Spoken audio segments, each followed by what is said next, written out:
as we said before, the countdown is on. We've got less than 2 weeks before the election. President Obama and Governor Romney remain close in the polls, and that means every vote counts. So in order to reduce the risk of voter fraud, should states have voter ID laws? Ephraim Graham has that story. In 2008, an election study revealed 62% of voters feel fraud is common. When someone engages in voter fraud, it's stealing. That's why former Attorney General Alberto Gonzales cautiously backs states that require someone show a photo ID to vote. I support voter ID laws, but they cannot be used, in my judgment, in a way that is intentionally used to suppress minority voting. Does it concern you that that's being done? I haven't seen evidence of it. There's obviously a lot of rhetoric about it, and recently we saw that the Department of Justice rejected the Texas voter ID law, saying that it had a disparate impact upon minority voting. Legal challenges are still playing out in Texas and Pennsylvania. Opponents claim ID laws keep minority populations from the polls. Supporters argue they guard against fraud.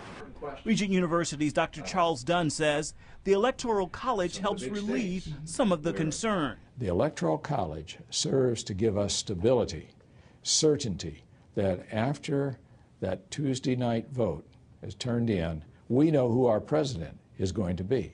That rarely fails. It did fail in 2000 in Gore-Bush. No one wants a repeat of that problem in 2012, and that's just one of the issues political columnist John Funn raises in his new book, Who's Counting? How Fraudsters and Bureaucrats Put Your Vote at Risk. If you can believe it, ladies and gentlemen, the United Nations wants to treat the United States like a third world country. They're going to send monitors in to see if the conservatives are suppressing the liberal vote in America. Well, join us with more on the potential for election fraud is John Funn. He's written a book called Who's Counting? And I think you will find that very intriguing. John, nice to have you back with us. Pleasure, Pat. How bad is this voter fraud stuff? Is it really pervasive, or is it not a big problem? Well, it's a potentially big problem because we have the sloppiest election systems of any industrialized democracy. The Pew Research Center found 1 out of 8 of our voter registrations are either invalid or they contain major errors. That's unconscionable. In addition, we have to look at what's happened with the dead. There are 2 million dead people in America who are on the voter rolls. Now, I believe the dead should deserve our respect, but they do not deserve representation without respiration.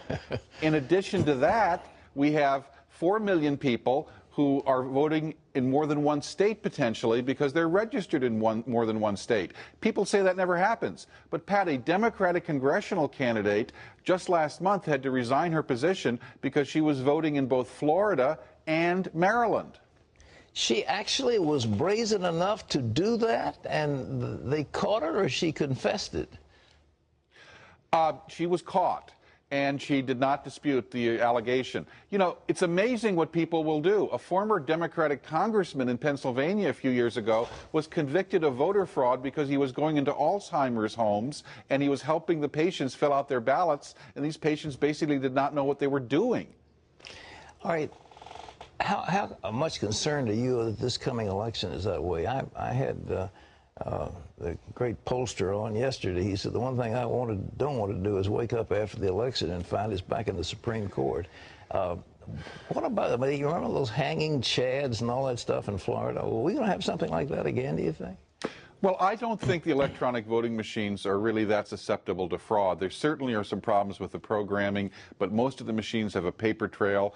The real problem is old-fashioned voter fraud, and it comes in 3 separate categories. First, there's absentee ballot fraud, which is, I think, the biggest. Absentee ballots are notoriously easy to coerce someone into voting a certain way.